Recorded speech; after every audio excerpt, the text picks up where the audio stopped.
A couple of years ago, I'm just sitting at a dinner with a bunch of Muslim men. For a long time, I'm listening to them talk. They're just talking about like video games, football, the past, like what happened, these stories that happened in high school to them. I don't even know. I slowly started introducing myself, trying to get a piece of the conversation, right? Because I'm getting kind of bored. All I can talk about at that time was martial arts and business. So I'm saying these things and they're looking at me like I'm retarded. Like, they think I'm autistic. To me, they seem autistic. Look, they were all extremely nice people, but I started to wonder, what is it about Muslims that's making them such losers? And I don't mean this in any sort of disrespect. First of all, who am I to even ask this question in the first place?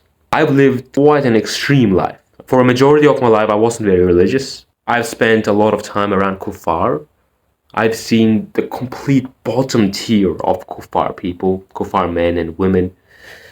I'm not going to get into detail because I'm not going to expose my sins in any way. But all I can tell you is I know what I'm talking about when it comes to culture, when it comes to people, when it comes to the world. I'm just a genius. Or maybe not that far, but you know what I'm saying. After that, I started becoming a pro athlete. I've lived that lifestyle. I've hung around with some extremely shady people who could have gotten me killed at times. So it's up to you if you want to listen to me or not, but that's my life. Basically, why do I think Muslims are becoming like this? Naturally, we have a lot of testosterone, passion, we have a lot of endorphins in general, right? A little bit more than other races. That's supposed to be a good thing. But for some reason, most of us use that in the most non-constructive way. All we do is we try to show off, we try to get good cars, we try to get good clothes, we try to show off our neighbors, we try to get the best degrees and all this BS. We put such a strong emphasis on this dunya.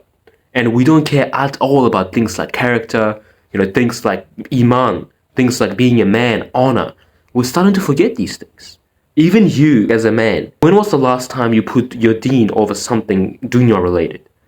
When was the last time you were like, no, this will give me a lot of money, or this will give me a promotion, this will give me whatever, but I'm not going to do it just because Allah wouldn't be happy with it. Now, maybe you are the type of person who does this quite often, but honestly, from experience, that's a very small minority of Muslim men. I'll give you some examples from my life.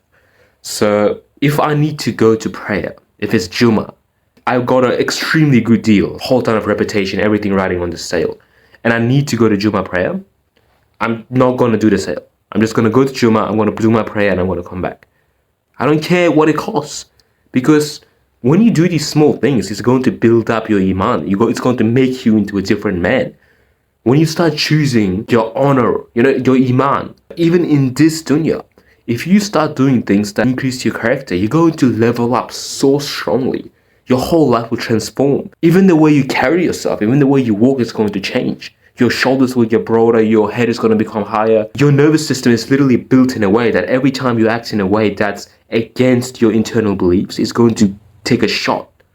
And every time you act in a way that's in line with your beliefs, it's going to get stronger, it's going to get built up.